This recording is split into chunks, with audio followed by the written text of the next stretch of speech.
ఈరోజు దేవుని వాగ్దానం తెస్సలోనిక రాసిన మొదటి పత్రిక 5వ అధ్యాయం 18వ వచనం. ప్రతి విషయమునందు కృతజ్ఞతాస్తుతులు చెల్లించుడి, ఈలాగు చేయుట యేసుక్రీస్తునందు మీ విషయంలో దేవుని చిత్తము. ప్రతి విషయంలో కూడా దేవునికి కృతజ్ఞతాస్తుతులు చెల్లించుట అనేది దేవుడి చిత్తమని ఆనాడు అపోస్తుడైన పౌలు తెస్సలోనిక సంఘానికి రాస్తూ చెప్తూ ఉన్నాడు. ఈరోజు అదే మాటని పరిశుద్ధాత్మ దేవుడు మనందరికీ కూడా చెప్తున్నాడు. ప్రతి విషయంలో కూడా కృతజ్ఞతాస్తుతులు చెల్లించాలి. మనం ఎప్పుడు కృతజ్ఞతాస్తుతులు చెల్లించగలం చెప్పండి?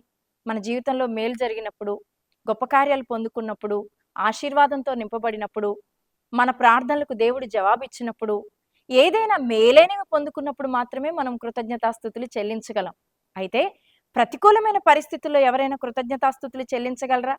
ఒక వ్యక్తి సమస్యను, శోధనను, వేదనను, రోగాన్ని, అప్పును, బంధకాలను అనుభవిస్తున్నప్పుడు వీటన్నిటిని ఇచ్చినందుకు నీకు కృతజ్ఞతాస్తుతులు చెల్లిస్తున్నానని ఎవరైనా చెప్పగలరా?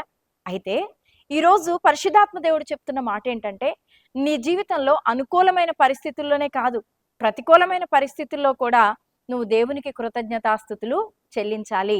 ఇది మీ విషయంలో దేవుడి చిత్తము అని చెప్తున్నాడు. అందుకే ప్రతి విషయంలో అనే మాట మాట్లాడుతున్నాడు. కాబట్టి ఈరోజు మన జీవితాల్లో ఉన్న ప్రతి ప్రతికూలమైన పరిస్థితుల్లో మనం దేవుడికి కృతజ్ఞతాస్తుతులు చెల్లించినప్పుడు ఆ ప్రతికూలమైన పరిస్థితుల్లో నుంచి విడిపించబడతాం. దేవుని గొప్ప కార్యాలు పొందుకుంటాం. ఒక ఉన్నతమైన వ్యాపార సంస్థలో అత్యధికమైన జీవితంతో పనిచేస్తున్న ఒక క్రైస్తవ సహోదరుడు ఉన్నాడు. ఆ సహోదరుడు తన జీవితంలో ఒక తీర్మానాన్ని చేసుకున్నాడు. దేవుని కొరకు ఇంకెక్కువగా బ్రతకాలని నేను ఆశపడుతున్నాను. దేవుని సన్నిధిలో అత్యధికమైన సమయాన్ని ఇవ్వాలి, దేవుని సువార్తను ప్రకటించాలి, అనేక మందిని ప్రభు కొరకు నేను సంపాదించాలని ఆశపడి తను తాను దేవునికి సమర్పించుకున్నాడు. అయితే అలా సమర్పించుకున్న కొంతకాలానికే తన ఉద్యోగం పోయింది. అలా ఉద్యోగం పోయినప్పుడు తను ఎంతో బాధపడ్డాడు. అయినప్పటికీ కూడా దేవుడు తనకి ఇంకొక మంచి ఉద్యోగం ఇస్తాడని ఎదురు చూస్తూ ప్రార్థన చేస్తూ అనేక ఉద్యోగాల కోసం ప్రయత్నం చేశాడు. కానీ మరి ఏ ఉద్యోగాన్ని కూడా అతను పొందలేకపోయాడు. అలా సంవత్సర కాలం గడిచిపోయింది. ఈ సంవత్సర కాలంలో అతని జీవితంలో ఎంతో భయంకరమైన ఆర్థిక ఇబ్బందులు, శ్రమలు, శోధనలు ఎదుర్కొన్నాడు. ఎందుకంటే తన జీవితంలో నెలకొచ్చే జీతం లేదు కదా. అందుకే ఆర్థికంగా చాలా కృంగిపోయిన పరిస్థితుల్లోనికి వెళ్ళిపోయాడు. అయితే తన హృదయంలో ఎంతో గొప్ప నిరాశ, నిస్పృహ, అయ్యో నా జీవితంలో నా ప్రార్థనలకు దేవుడి జవాబు ఆలకించడం లేదు, నేను ఒక్క ఉద్యోగాన్ని కూడా పొందుకోలేకపోతున్నాను, అయ్యో ఇట్లాంటి పరిస్థితుల్లోనికి నేను నెట్టివేయబడ్డానని తాను ఎంతగానో కృంగిపోతూ బాధపడుతున్న సందర్భంలో ఒక ఆదివారం తన దైవజనుడు ప్రసంగించిన ప్రసంగాన్ని విన్నాడు. ఏంటి ఆ ప్రసంగం అంటే, నీ జీవితంలో వచ్చిన ప్రతి పరిస్థితి విషయంలో దేవునికి కృతజ్ఞతాస్తుతులు చెల్లించమని చెప్పడం విన్నాడు. అప్పుడు తాను ఇంటికి వచ్చి దేవుని సన్నిధిలో మోకరించి ప్రార్థన చేయటం, దేవునికి కృతజ్ఞతాస్తుతులు చెల్లించటం మొదలుపెట్టాడు. అయ్యా, నా జీవితంలో అనుమతించబడిన ఈ ప్రతి పరిస్థితిని బట్టి నీకు వందనాలు. నా జీవితంలో నన్ను సరిచేయడానికో, నీ ఉన్నతమైన సంకల్పాలు నా జీవితంలో నెరవేర్చడానికో ఈ యొక్క శ్రమ నా జీవితంలో అనుమతించబడింది. ఈ శ్రమనిచ్చినందుకు, ఈ శోధన నాకు కలగజేసినందుకు, నా జీవితంలో ఈ సమస్యలు అనుమతించినందుకు నీకు వందనాలు చెల్లిస్తున్నాను, నీకు కృతజ్ఞతాస్తుతులు చెల్లిస్తున్నాను అని దేవునికి థ్యాంక్స్ చెప్పడం మొదలుపెట్టాడు. అలా మొదలుపెట్టినప్పుడు తన హృదయంలో ఒక గొప్ప నిశ్చింత, ఒక ధైర్యము, ఒక ప్రశాంతత కలగడం తాను గ్రహించగలిగాడు. అయితే ఆ తెల్లవారి జరిగిన అద్భుతమైన సంగతి ఏంటంటే, ఒక ప్రముఖమైన సంస్థ నుంచి అతనికి ఒక ఫోన్ కాల్ వచ్చింది. మా సంస్థలో మీరు ఉద్యోగం చేయడానికి ఇష్టపడితే మీకు ఉద్యోగం ఇవ్వడానికి మేము ఇష్టపడుతున్నాం అని చెప్పినప్పుడు సంతోషంగా వెళ్ళి ఆ సంస్థలో జాయిన్ అయ్యాడు. అయితే ఆ సంస్థలో తాను జాయిన్ అయిన ఉద్యోగము అనేక స్థలాలకు తిరగవలసిన పరిస్థితి ఉంది గనక అనేక మంది ప్రజలను కలుసుకుంటూ ఉండేవాడు.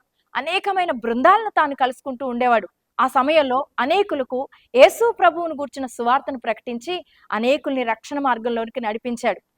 అప్పుడు దేవుని ఉద్దేశాలేంటో అతనికి అర్థమయ్యాయి. తన జీవితంలో మరి తాను చేసుకున్న తీర్మానానికి అనుకూలంగా ముందున్న ఉద్యోగం గనక తనకు ఉన్నట్లయితే ఆ పనిని చేయలేకపోయేవాడు. కానీ తన జీవితంలో ఇప్పుడు వచ్చిన ఉద్యోగం ద్వారా తను ఏ తీర్మానం అయితే చేసుకున్నాడో ఆ తీర్మానంలో ముందుకు కొనసాగగలుగుతున్నాడు.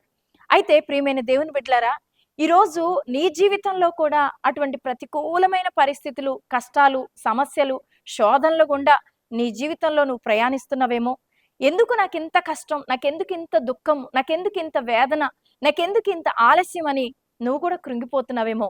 అయితే ఈరోజు పరిశుద్ధాత్మ దేవుడు నీతో మాట్లాడుతున్న మాట ఏంటంటే, నువ్వు ప్రతి విషయంలో కూడా దేవునికి థ్యాంక్స్ చెప్పు. కృతజ్ఞతాస్తుతులు చెల్లించు. నీ హృదయంలో చింత కారణంగా, భయము కారణంగా, కలవరం కారణంగా దేవుని కార్యాలు నువ్వు పొందుకోలేకపోతున్నావేమో. ఈరోజు హృదయపూర్వకంగా నువ్వు కృతజ్ఞతాస్తుతులు చెల్లించడం ద్వారా నీ హృదయంలో ఉన్న కలవరాలన్నీ తొలగిపోతాయి. దేవుని యొక్క అధికారానికి నీ జీవితాన్ని నువ్వు అప్పగించుకున్నట్లుగా అవుతుంది. కనుక నువ్వు దేవుని సన్నిధిలో థ్యాంక్స్ చెప్పు. దేవునికి కృతజ్ఞతాస్తుతులు చెల్లించు. నా జీవితంలో నీ అనుమతి లేకుండా ఏ పరిస్థితి అనుమతించబడదు. నువ్వు అనుమతించిన ప్రతి పరిస్థితిని బట్టి నీకు వందనాలు చెల్లిస్తున్నాను ప్రభువా. నీకు కృతజ్ఞతలు చెల్లిస్తున్నాను ప్రభువా. నీ చిత్తానికి నేను లోబడుతున్నాను ప్రభువా అని నువ్వు థ్యాంక్స్ చెప్తున్నప్పుడు ఆ సహోదరుడి జీవితంలో జరిగించిన అద్భుతమైన కార్యాన్ని ఈరోజు నీ జీవితంలో కూడా జరిగిస్తానని దేవుడు మాటిస్తున్నాడు. ఎందుకంటే ఆ సహోదరుడి యొక్క దేవుడే నీ దేవుడై ఉన్నాడు. ఈరోజు ప్రభు చెప్తున్న మాట ఏంటంటే ఎల్లప్పుడూ దేవునికి కృతజ్ఞతాస్తుతులు చెల్లించటం, ప్రతి విషయంలో కూడా దేవునికి కృతజ్ఞతాస్తుతులు చెల్లించటం అనేది నీ విషయంలో దేవుని చిత్తం అని చెప్తున్నాడు. కనుక ఆ దేవుని చిత్తాన్ని నువ్వు జరిగిస్తే ఖచ్చితంగా నీ జీవితంలో దేవుని కార్యాలు నువ్వు పొందుతావు. ప్రార్థన.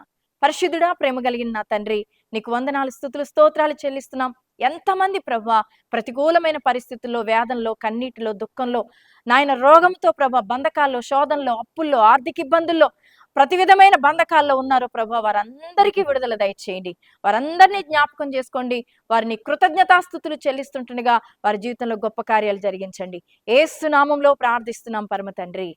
ఆమేన్.